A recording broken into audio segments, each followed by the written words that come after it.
Here we are now, entertainers. I know as many lyrics as anyone else with that song, let's be honest.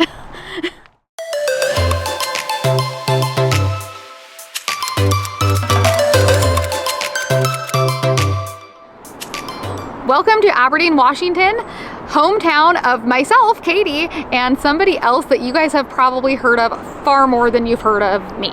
Kurt Cobain of Nirvana. Kurt Cobain of Nirvana. So, fun fact, I grew up in a very, very, very small town on the coast of Washington State. When you think of Washington State, you think of Seattle. When you think of grunge, you think of Seattle. This is nowhere near there. Go 2 hours west towards the ocean. You hit the beach and you're there. Well, it's not even quite the beach. It's the harbor before the beach. Yeah. But Kurt Cobain was born and raised here, as was I. Andrew is a big music fan, grunge music fan, and it's always a thing that he wants to see when he comes here. So I thought it'd be really cool to show you that even in a very small town, you can find fun things to look at. So we're gonna take you around today and show you kind of the history of Kurt Cobain in Grace Harbor County. Let's do it.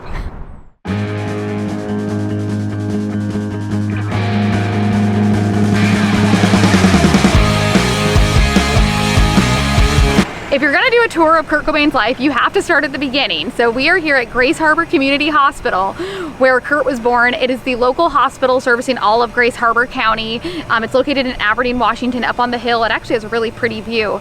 And this is where Kurt was born. He made his entrance into the world. And a fun fact, Andrew doesn't believe me, but I was also born in this hospital, and there is a very real chance that I could have been born in the same room as Kurt Cobain. We could have entered from the same place, everybody.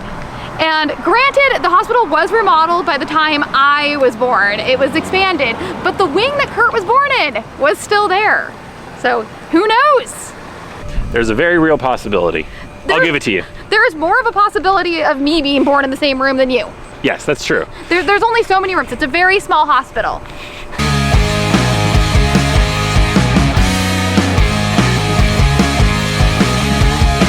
So just to prove how close my hometown of Hoquiam and Kurt's hometown of Aberdeen are, Aberdeen, Washington is located right over here.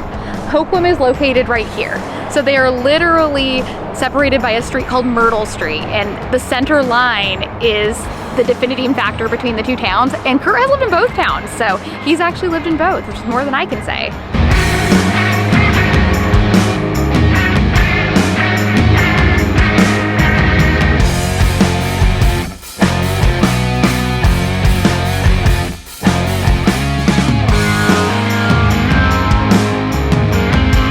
I'm here in Hoquiam, Washington, which is where I grew up, and behind me we have a little blue house that is split into like a duplex of houses, and Kurt Cobain actually lived at 2830 and a half when he was born. So when he came home from the hospital, he lived in this blue house behind us in one of the parts of the duplex and moved when he was a toddler over to Aberdeen. But this is proof that Kurt came home to Hoquiam, which is my hometown, before he went into the town where he was kind of pretty much raised. How far are we from your house? I grew up maybe a mile from here. It's really close. I could probably walk to my house within 10-15 minutes, and I could probably drive there within 2 minutes. At least the house that I grew up in. My parents don't live there anymore, but it was the house I grew up in, and it is, you know, probably less than a mile away. The sign behind us is the sign that is the gateway to Aberdeen, Washington. It says, "Welcome to Aberdeen, come as you are," and this is how I first heard about Kurt Cobain. So he obviously was a musician that had a very tragic end, and because of that, the "come as you are" was added to the sign later, which is why you can see it's kind of attached below, and it was a huge point of contention that people would vote to take this part of the sign on and off. It's been on for about the past 15 years, but throughout my whole childhood, they would take the "come as you are" on and off as people voted to have it on because it honored Kurt Cobain, but then they would take it off because he had a very tragic end, and it was super controversial. So now that it's been up for about 15 years, they've actually created like a little pull-off from the highway. People are honking at us, hey, hey. But they've actually created like almost like a man-made little pull-off from the highway from so many cars coming and getting pictures of it. But the town has really started to honor Kurt in recent years. But as a child, it was definitely very controversial to have this sign. So I still remember Katie telling me about it the first time I came to visit her, because I was in college in Spokane, which is on the other side of the state. And I drove all the way across and came to her town, and she said, like, as soon as you see this sign, you know you're really close. And so it was super exciting. I of course knew the song Come As You Are, and it was like the welcome to town. And I got Kurt before I got to Katie, which was funny.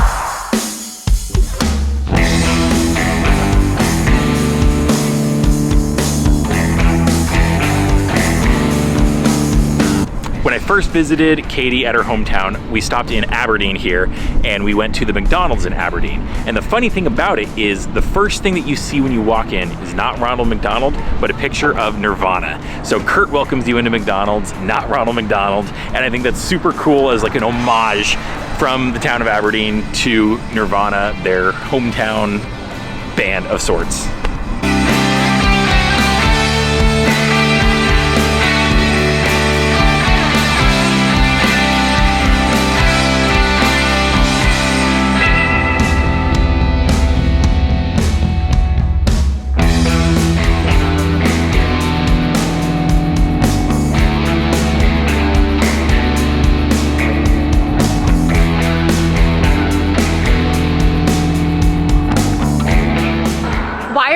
Muffler shop, you might ask?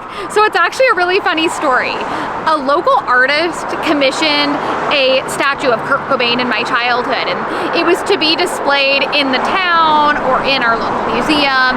And because of the controversy that I spoke about with the sign in the town, a lot of people voted against having a Kurt Cobain artifact in Aberdeen. So the only place that would display his like famous statue was in this muffler shop, and it was kept in the back.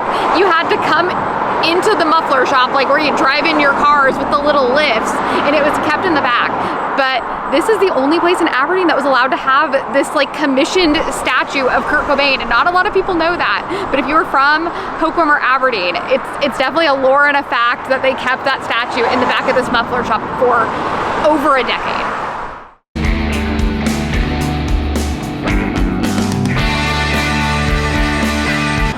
There are news clips around of Kurt Cobain being interviewed when he was in Nirvana, saying how much he loved to thrift and when he thrifted a lot as a child, because he grew up kind of poor. And a big place that he used to shop was what is now called Thrift City, but it used to be called B Street Thrift. It's been here for years. It's about half a mile from his house. And this was the place that kind of started Kurt's love for thrifting. And you'll hear people from town kind of talk about the rumors of it and how much he loved thrifting. And so if you are a thrifter and you're a fan of Kurt Cobain, you gotta stop by Thrift City, former B Street Thrift in Aberdeen.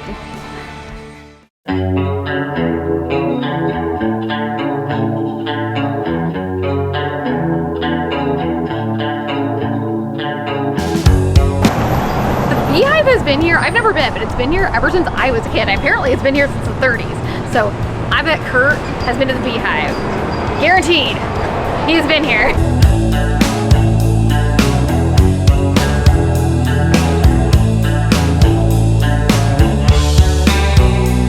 Around mid-elementary school, Kurt Cobain actually left Aberdeen and he moved about 15 minutes or so, 10 miles up the road to Montesano, Washington, which is a even smaller town than Aberdeen, so I can only imagine how happy he was when he had to move here. But he went to Montesano High School, so we were at Montesano High School. This is the same high school that Kurt Cobain spent quite a few of his high school years. So a lot of people know that he is from Aberdeen, but what a lot of people don't know is that he actually lived in Montesano for a period as well. How often would you come to Montesano as a kid? I mean, I've been to Montesano. We played them in sports when I was in middle school. I would say, I mean, I grew up in this area about 15 minutes away. I have been to Montesano in my childhood 15 times. They had the pumpkin patch was here, so it's definitely a little bit more rural out in the country. Sure. But I've definitely been here. Yeah. There's this old picture online, which we'll show here, but it is of Kurt playing in the high school band in the gymnasium, which for what I would assume would be a basketball or a volleyball game or maybe a school assembly, but it was in this gymnasium right here. And what's really fun is my high school actually played Montesano High School as well, and I've been to this gym multiple times. I could feel Kurt's musical spirit as I was there.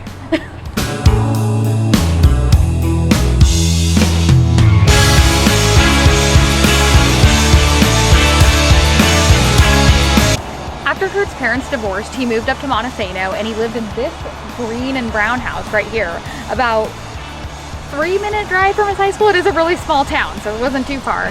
But this is where Kurt spent most of his childhood years, from about age 8 or 9 all the way until early high school.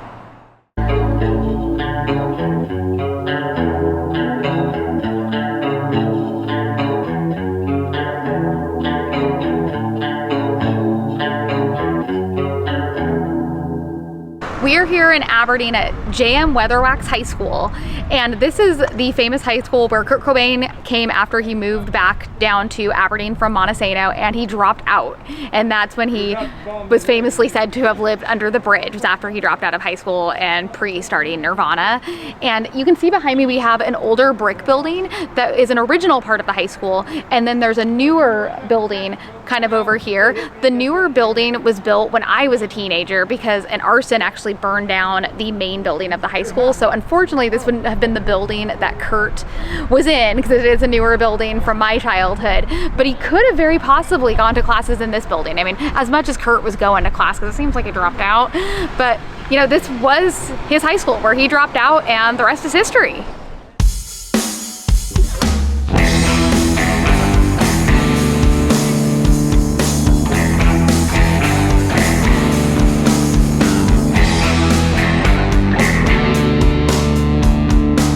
So shortly after Kurt was born, he moved from Hoquiam over to Aberdeen. Us Hoquiamites are still bitter.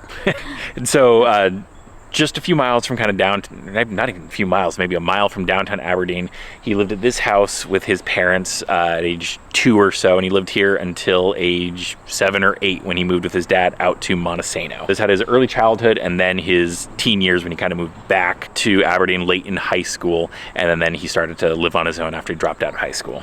And there is a really famous thing that is about a block away from this house that inspired an album. So that is why when you look online for Kurt Cobain sites, this house shows up quite a bit, because there is a very famous park nearby that was a namesake for a famous album that I actually didn't hear about until I was older, but it is dealing with a river that ran through my town. So I said this river's name my whole life, and I didn't know until I was older that it was so famous. Let's do it. Let's do it. So growing up in the Hoquiam Aberdeen area, to give you guys a little bit of context, Kurt grew up in Aberdeen and I grew up in Hoquiam, which is a town that is literally separated by the center line of a street. So they're pretty much the same town. And what's really cool is I know people who knew Kurt Cobain. So he was a bit older than me, but people who used to babysit me actually were on like t-ball teams with him. So it's really funny when I go to people's houses and I see old photos, I'll see a little Kurt Cobain in like little league photos. So you always kind of ask around who knew him, and it seems like he was a quieter guy, so not too many people have a lot of stories about him, but there's definitely childhood photos, and there's definitely people I know who know him, or knew him rather.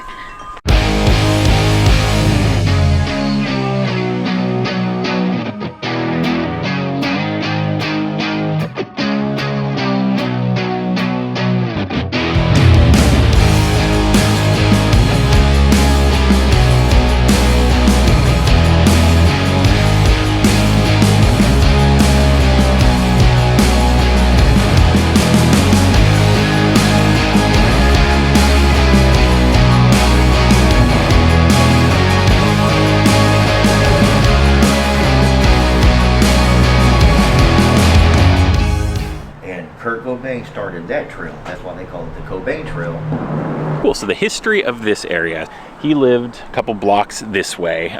We're right on the Wishkah River, which if you know the live album On the Banks of the Muddy Wishkah, that's where this comes from, and the song from Nevermind, Something in the Way, where we talked about underneath the bridge. This is that bridge. So underneath, that's where he used to hang out. He would sleep there under in a tent. He'd have his tarp, etc. And that was essentially what his escape was. We met the guy underneath the bridge who was talking. He was saying that he used to carve the trail to go underneath, and that was where the locals would go to smoke pot, hang out, and just kind of get away. So now they've dedicated it into a true actual park owned by the Parks and Rec Department. It's maintained, and it's kind of like a little refuge for Nirvana fans, and it's super cool. Every time I come to visit Katie, I always pop over for 5 minutes at least to come check it out, but it's super cool. So if you're ever in town, it's absolutely a must that you have to go check out.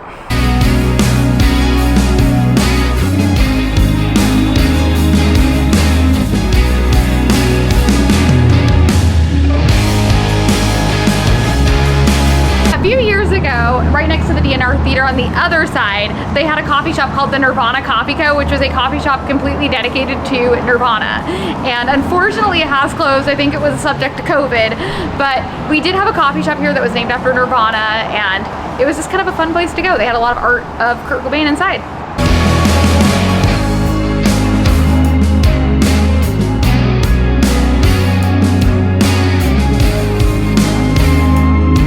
So as we were walking along, we decided to stop in this awesome game store. It's called Tectonic Games, and it was cool. So we walked in, they saw my Nirvana shirt and immediately showed us these really cool comic books that they have, including like, there's one that was like for sale and the one that wasn't for sale, and it told the story of Kurt Cobain and the history and Aberdeen and everything, and it was really neat. They were really proud to show it. Yeah, it was really cool to see a comic book that was made on Kurt Cobain and Nirvana and his life, and it started out in Aberdeen. I mean, it had little cells of drawings of Aberdeen. So if you were a super Nirvana fan, like definitely stop in Tectonic Games because they have some cool Nirvana stuff that we honestly weren't expecting. We were just here getting some footage of downtown Aberdeen. Yeah, we stopped in for fun. But yeah. Super nice people.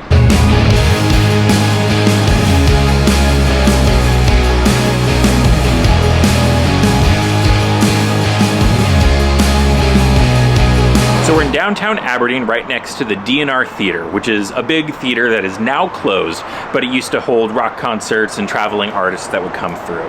And outside of the lobby of it, they still have some pictures from Daryl Westmoreland, who is an Aberdeen local who grew up here, but then moved to Seattle to cover the music scene. And he has his personal photographs on display. And there's everything from Paul McCartney to Elton John to, of course, the grunge scene.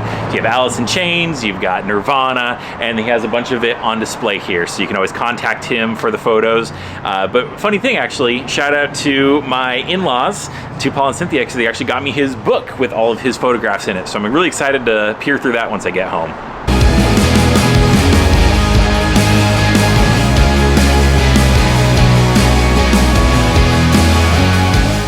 So we're at the Unplugged/Green Room, which I guess is going to become the future of a museum dedicated to Nirvana and the Seattle music scene. Currently, they're trying to show off what it's going to be like and show the examples of all the items and artifacts that they've collected. So we're going to go explore. This is really neat. I'm excited. This is the first phase of the Kurt Cobain Tribute Gallery. This, where you're standing, is Unplugged. Next door, we have the Green Room. One of the things that we were able to do is the family was able to share some of their home movies with us. And so you'll go into different rooms and you'll watch home movies, you'll listen to audio recordings or interviews. Cool. This was Kurt's mom, Wendy, would rent a camcorder back in the day, and it would be their birthday and she would call it Kurt's Day Out or Kim's Day Out, and she would say, what do you want to do today? And he would say, I want to go see Grandma and Grandpa, I want to go ride the twirly bird, I want to get some ice cream, whatever those things were that he wanted to do. And she would just video him sporadically throughout the day. Cars that we have on display. This is the Sonic Blue Jag Stang. So this is a story about a skateboard. Kurt was about 14 years old, and he posted up an advertisement at a local music store called Rosevere's. Yeah, I took music lessons at Rosevere's back in the day. Yes, yes. As did Kurt and Chris both for very short periods of time, but for Kurt to do Eddie the Iron Maiden on the back of his skateboard. And he kept it until just maybe in the last year or so.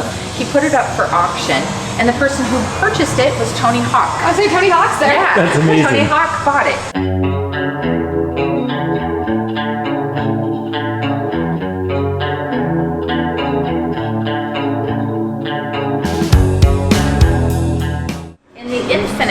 Wisdom of our DOT, they said, we're going to put a 7 on this. Yep. This is going to stop everybody from pulling over to the side of the road and causing car crashes. It probably caused more. So fans didn't like that, so they would come and they would spray paint a 6 on it.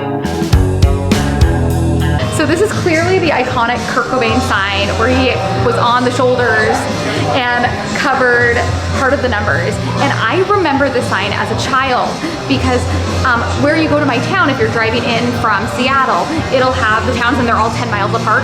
This one, they actually changed the bottom number to a 7. You can kind of see it behind there because people were taking pictures and people would, all the fans would still come and spray paint it with a 6. So they moved the sign and then made it 5, 15, 25, which stopped photos. But this is the original sign. And I remember thinking as a child, because I didn't know the photo existed because I was pretty young, that it was so weird that it wasn't 10 miles apart because it was 10, 10, 11. And I just thought it was weird. But now I feel like my whole world has been explained.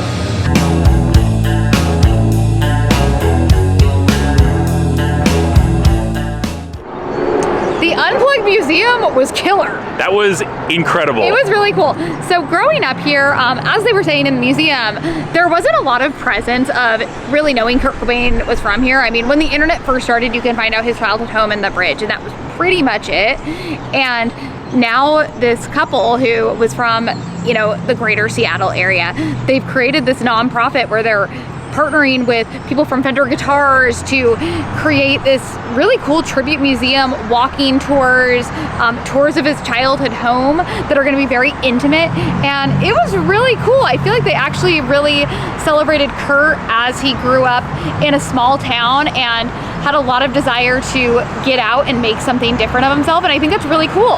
It was amazing. It's considering that's just the beginning of what they're trying to do, and they're going to add a lot more. I'm super impressed, and like Katie's saying, long overdue. There was the park and then kind of the sign, and that was about it of what you could find that was truly dedicated.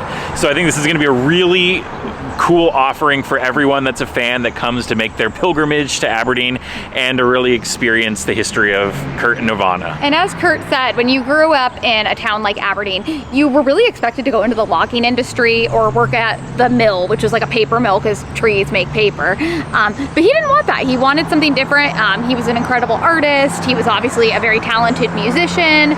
And me and Kurt took lessons at the same music store. I know. What happened to you? I dropped out, just like Kurt dropped out of high school. But, you know, he really wanted to make something of himself, and I think it is really cool that he was able to do that, and in the meantime, put his small town, and therefore my small town, on the map. So that wraps up our tour of Kurt Cobain's childhood tour of Aberdeen and Montesano. And Hoquiam. And Hoquiam, can't forget. Thank you all for watching. Please like and subscribe. And watch again for more content. Let us know if you guys like this music content, small town content, and also let us know if you want to hear about Andrew's hometown. Maybe we can find some fun stuff to show you there.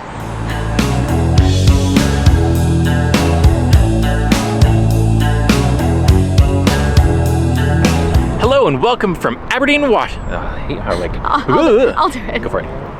Welcome to Aberdeen, Washington, hometown of myself and somebody else that you guys have probably heard of far more than me. Do you want me to say Kurt? Yeah. Okay. One more time? I'll do it again. Can you eat the blackberries? Yeah, totally. I used to eat them off the vine all the time. It was okay. Should I eat it? Yeah, do it. From his carb trail. And the guy under the bridge who claims to know Kurt Cobain, who I kind of believe and kind of don't, but I kind of believe him too. He was telling us how Kurt would cut the blackberry bushes and create like essentially a trail to get to the bridge, because back in the day it was all blackberry bushes and they still have a lot down there. And as a Northwest person, I can tell you, you can eat the blackberries off them. So saw Andrew eat one, I picked that off fresh. So don't be afraid to eat the fresh blackberries because they are delicious. It's worth the drive to Whitney's. Down the road to Whitney's. It's an institution of Monty, Whitney's.